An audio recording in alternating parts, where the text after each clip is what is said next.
En ce qui concerne les reptiles de compagnie, les serpents sont rois. Ce sont généralement les options les plus populaires. Mais il y a 5 très mauvais choix qui font de terribles animaux de compagnie. Et je vais vous parler de ceux-là, ainsi que des 5 meilleures options qui s'en rapprochent. Je m'appelle Adam, voici Pikachu, vous regardez Weekend's Wicked Reptiles, restez avec nous.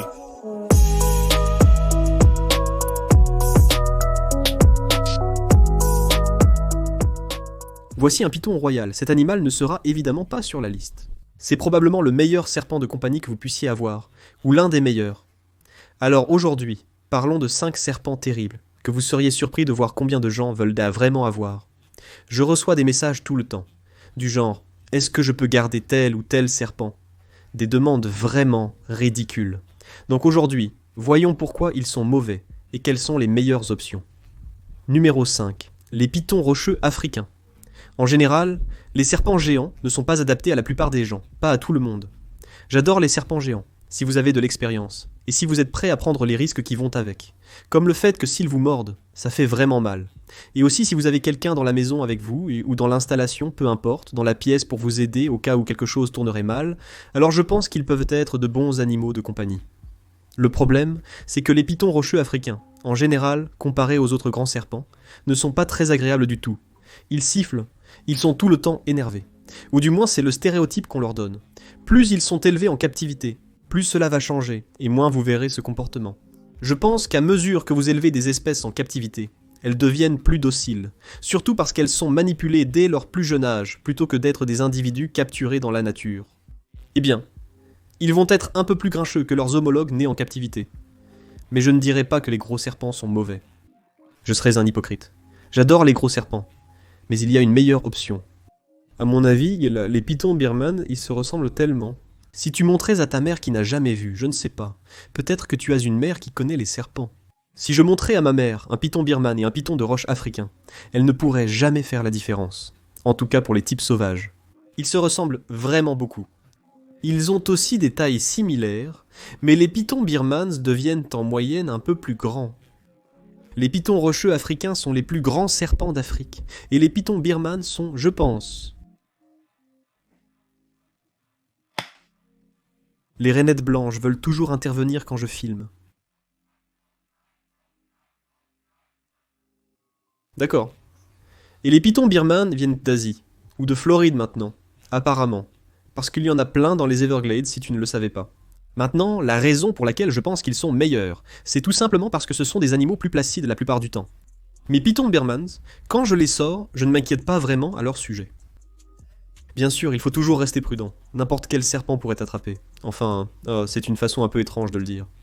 N'importe quoi avec une bouche peut te mordre, et les pythons birmans sont de grandes bouches, et ils ont beaucoup de dents dans ces bouches. Alors fais attention, mais d'après mon expérience, ils sont beaucoup moins susceptibles, ou beaucoup moins enclins, l'anglais c'est compliqué, de te mordre. Et si tu es un amateur de python royal et que tu veux passer à l'étape supérieure et avoir quelque chose de beaucoup plus gros, à mon avis, ils se comportent très semblablement aux pythons royaux. Ah ouais? Et ils existent dans plein de morphes. Les pythons birmans sont vraiment incroyables, je les adore. Numéro 4. Les boas arboricoles d'Amazonie. Alors, les boas arboricoles d'Amazonie, ils sont magnifiques, je te l'accorde.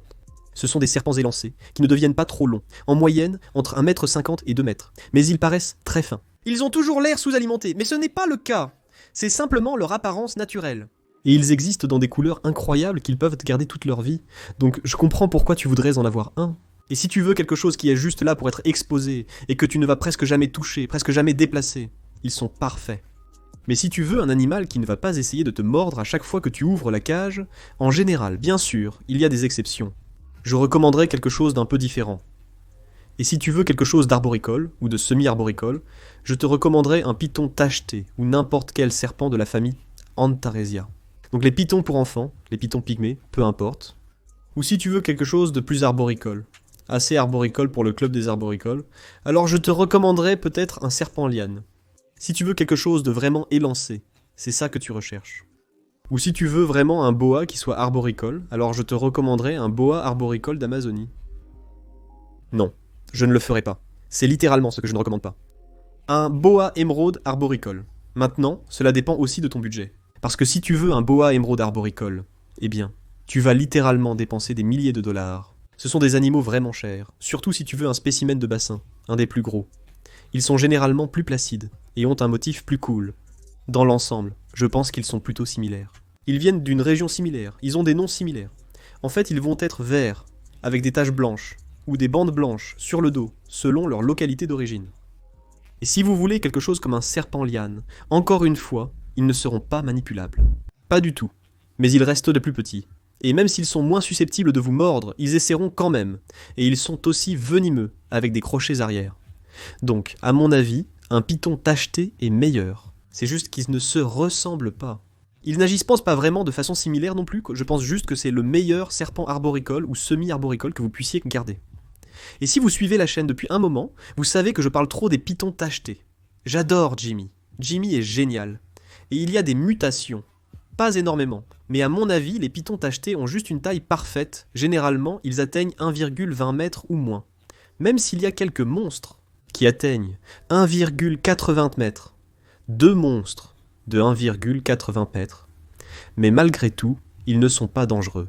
Ils sont très peu susceptibles de vous mordre. En comparaison, ils vont passer autant de temps dans les arbres en général. Je pense simplement que les pythons tachetés sont meilleurs, et ce sont vraiment de bons mangeurs. Ils sont tout simplement meilleurs. Alors non, les pythons tachetés sont meilleurs.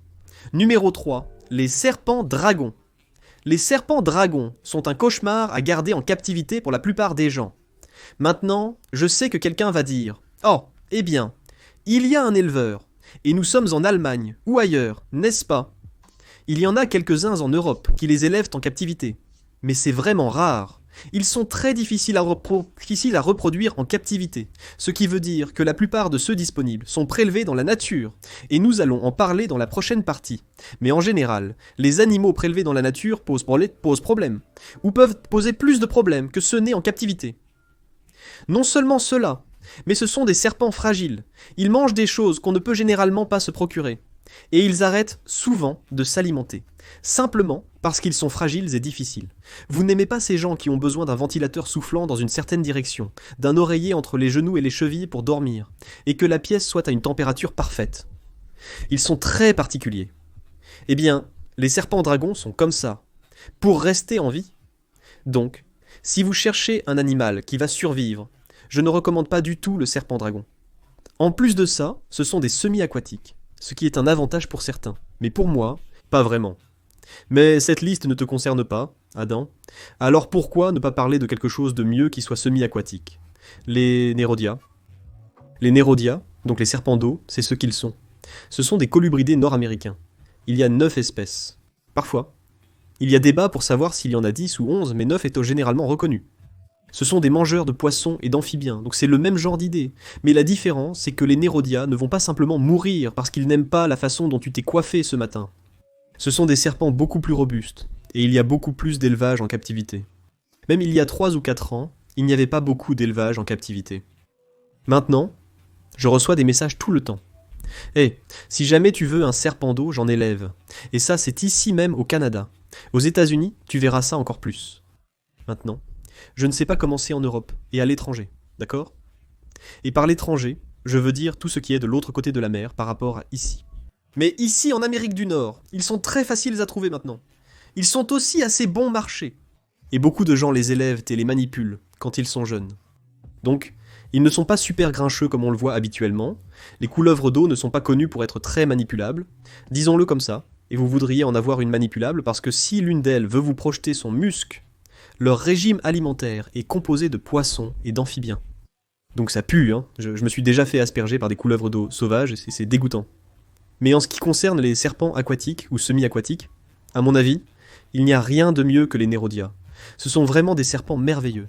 Et même s'ils ne sont pas les plus impressionnants visuellement, je pense que leur tempérament, leur disposition et leur comportement sont très intéressants. Les Nerodia sont géniaux. Numéro 2, les spécimens capturés dans la nature. Je vais faire court pour celle-ci parce que c'est évident pour certaines personnes, mais si vous ne le savez pas, voilà pourquoi. Les animaux capturés dans la nature, en général, eh bien, ils viennent de la nature, donc ils ont des choses qu'on trouve dans la nature, comme des parasites. Et si vous introduisez un parasite dans votre collection, parfois il peut se propager. Et même si cela ne se propage pas à vos autres serpents, ou à vos autres animaux, cela peut vraiment détériorer la santé de cet animal. Donc si vous obtenez un animal prélevé dans la nature, parce qu'il y a certains animaux pour lesquels l'élevage en captivité n'est tout simplement pas une option. Et je ne pense pas que les animaux prélevés dans la nature soient toujours un mauvais choix, mais dans la plupart des cas, je vous conseillerais de prendre un animal élevé en captivité. Donc un animal qui est élevé en captivité plutôt que prélevé dans la nature. Mais si vous prenez un animal prélevé dans la nature, il y a certaines choses à prendre en compte. Par exemple, assurez-vous de faire une quarantaine appropriée. Donc, ne ramenez pas chez vous, je ne sais pas, une couleuvre que vous avez trouvée dans la nature, ce que vous ne devriez de toute façon pas faire. Ne braconnez pas les animaux. Mais ne prenez pas un animal dont vous savez qu'il a été capturé dans la nature pour le mettre dans le même enclos qu'un de vos animaux déjà installés. Ou même dans la même pièce. Faites une quarantaine. Si vous ne savez pas comment faire, j'ai fait une vidéo sur le sujet et sur pourquoi c'est important. Et je vous recommande d'emmener ces animaux chez le vétérinaire. Parce que très souvent, ils ont des parasites internes. Et c'est particulièrement fréquent avec des animaux comme les dendrobates. Je me rends compte que ce ne sont pas des serpents. Mais si vous les achetez, ils sont prélevés dans la nature, ils ont des vers et ils ne s'en sortent pas bien. La même chose peut arriver aussi avec les serpents. Une autre chose, c'est que vous ne voulez pas de parasites externes, comme des tiques ou des acariens. Si vous avez des acariens dans une collection, surtout de cette taille, c'est la raison pour laquelle je suis devenu chauve. J'ai eu des acariens dans cette collection. Une fois, et je me suis arraché tous les cheveux. C'est à moitié vrai. Mais ça vous fera vraiment vous arracher les cheveux. C'est brutal de filmer avec des serpents. C'est parfois très amusant, d'accord ? Reviens ici. Et numéro 1, c'est probablement évident pour beaucoup de gens. Hot. Serpents venimeux. Maintenant, je parle de serpents vraiment venimeux avec des crochets à l'arrière. Des choses comme les vipères, les élapidés, des choses comme ça. Maintenant, celui que je vais inclure, parce que si vous ne pouviez pas deviner, celui que je vais suggérer à la place est un serpent venimeux à crochets arrière, sauf un. Boomslangs. Maintenant, je sais que quelqu'un va commenter, il va y avoir mes 7 spectateurs sud-africains. Ça ne se prononce pas boomslang, ça se prononce boomslang, ou peu importe, n'est-ce pas ? Je ne le dis pas comme ça parce que je n'ai pas l'accent sud-africain.